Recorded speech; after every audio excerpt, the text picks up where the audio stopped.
Olá pessoal, mais uma vez, que sejam bem-vindos à nossa aula de Geografia. Bom dia para o oitavo ano A e boa tarde para o oitavo ano B. Gente, em nossa última aula nós trabalhamos o capítulo 3 de Geografia, que relatou para vocês sobre dois sistemas econômicos. O capitalismo, que tinha e tem como objetivo o lucro, e o socialismo, que era contra o capitalismo, já que o socialismo pregava a ideia de uma sociedade igualitária. Pois bem, na aula de hoje, nós vamos trabalhar o capítulo 4, que retrata sobre a grande sociedade global. Não vamos trabalhar ele todo, porque é um capítulo extenso, mas sim uma parte dele. O que eu quero trabalhar com vocês, no primeiro momento, é a ideia de globalização. E eu quero que vocês entendam que, para compreenderem globalização, é necessário que vocês tenham a noção de que globalização vai interligar o mundo. Os fatos, os acontecimentos vão interligar o mundo.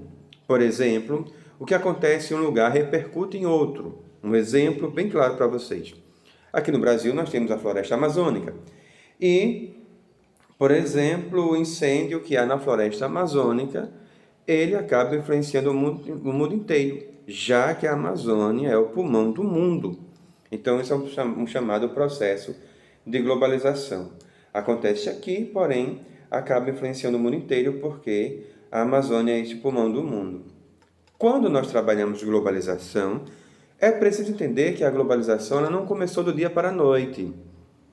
Este processo de globalização, ele vem desde o período chamado das grandes navegações, ou também que nós chamamos de expansão marítima, tá? Na expansão marítima, nós vimos o seguinte, que os dois países pioneiros dessa expansão foram Portugal e Espanha. Então, Portugal e Espanha iniciaram as grandes navegações quando vai haver o chamado processo do avanço dos países ibéricos. Lembrando para vocês que os países ibéricos é justamente Portugal e Espanha. E com isso, esses dois países eles vieram para a América em busca de metais preciosos. Houveram grandes navegações que foram chamadas dominações ou a dominação da América, que inaugurou uma grande burguesia, totalizando o chamado mercado global ou mercado globalizado, para que, quando chegassem aqui, eles retirassem da América produtos tropicais, e muitos desses produtos tropicais foram retirados da América, também ouro, prata, metais preciosos. Então, isso levou ao chamado imperialismo das fronteiras do mundo global, que mais tarde vai se ampliar ainda mais com a chamada Revolução Industrial, que houve na Inglaterra em meados do século XVIII, a primeira Revolução Industrial. Depois houve a Segunda Revolução Industrial, que foi a Segunda Revolução um século depois. E hoje nós vivemos o que muitos chamam de uma terceira Revolução Industrial.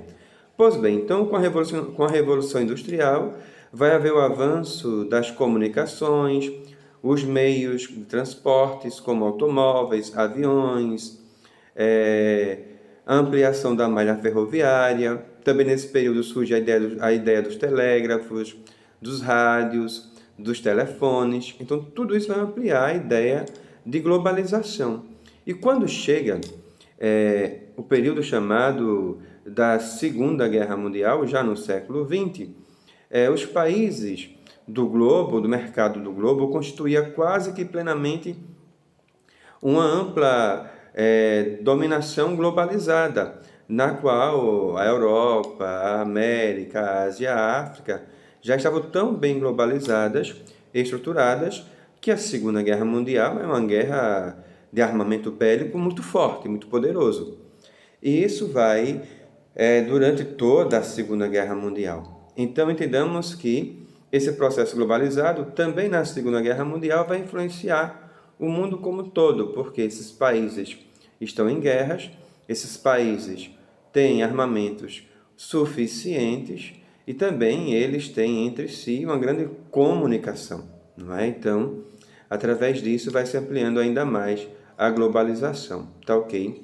Gente, eu vou fazer para vocês um outro vídeo, tá? Continuando a explicação sobre a ideia de globalização de país globalizado, tá ok? Só um momento que nós retornamos, tá bom?